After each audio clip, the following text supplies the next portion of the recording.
Bienvenue à votre émission 5 minutes avec Jésus, présentée par le frère Sam et son équipe. Bonne écoute à tous.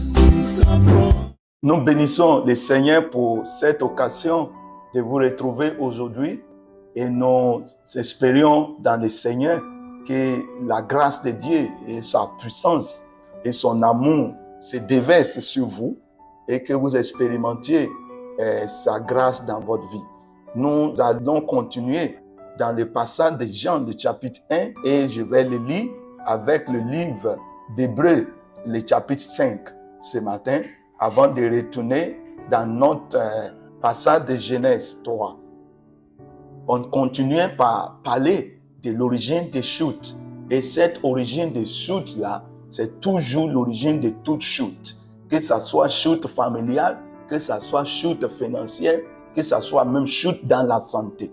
Dans tout aspect de la vie de l'homme, c'est le non-respect à la parole de Dieu. Quand nous parlons de chute, c'est parce que l'homme est séduit, l'homme est enlevé de la parole de Dieu. Quand l'homme sort de la parole de Dieu, le diable lui-même savent que ce qui le protège est tombé. Son épée de combat est tombée. Son bouclier est tombé. Puisque la parole est Dieu.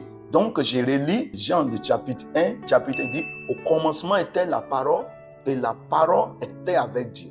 La parole était même Dieu. Vous voyez ça? C'est merveilleux. Je n'ai pas pu me défaire de ce verset 1. Il dit, au commencement était la parole. Quel commencement? Personne ne sait. Parce que le commencement de Genèse, le chapitre 1, n'était pas le commencement réel. Personne ne savait le commencement de la parole. Personne ne connaît le commencement de Dieu. Donc, quand il dit au commencement était la parole, la question est quoi? Quel est ce commencement-là? Personne ne peut savoir. Parce que personne ne savait. Depuis l'existence de Dieu, Dieu n'a pas de date de naissance. Dieu n'a pas de date de naissance.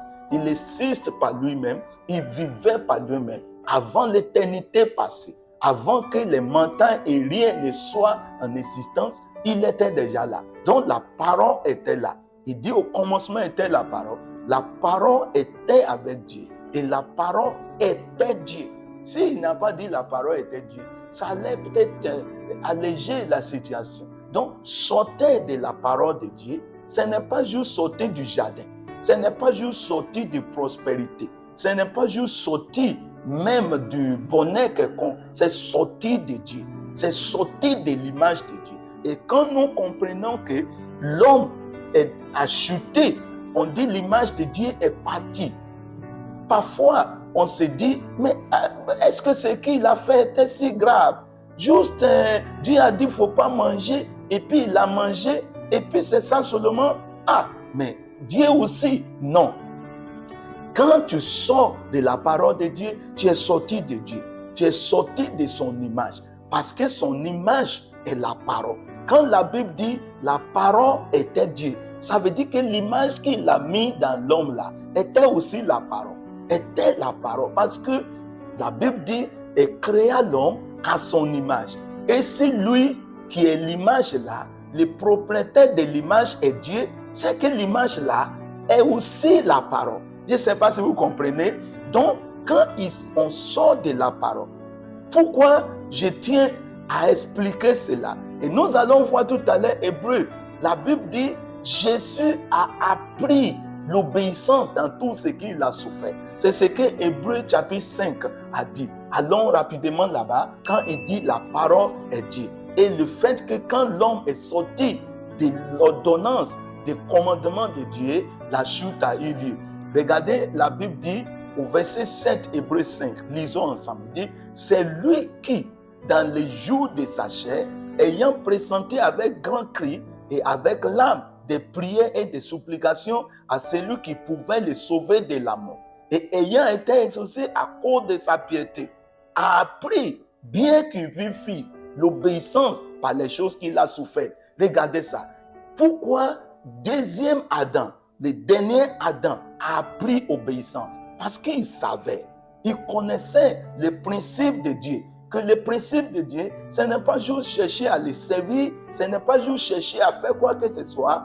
Le principe de Dieu, c'est de rester dans la parole. C'est pour ça que quand la parole de Dieu lui-même est devenue chair, et il habita parmi nous. Ce qu'il a appris, ce n'est pas comment faire quelque chose pour Dieu, c'est comment obéir à Dieu. Et vous allez remarquer, même dans la tentation, dans le désert, Jésus est resté dans la parole. À chaque fois, vous lui dites répéter, vous lui entendez répéter cette phrase. L'homme ne vivrait pas seulement du pain, mais de toute parole qui sortira de la bouche du Seigneur. Et il répétait même à chaque fois, il est écrit, il est écrit, il est écrit. Bien-aimé, aujourd'hui, si vous allez être restauré, retourne dans il est écrit. Si vous allez être délivré, retournez dans il est écrit. Si vous allez bénéficier de la guérison permanente, retournez dans il est écrit. Si vous allez retourner dans le jardin de Dieu, et si vous allez aller au ciel,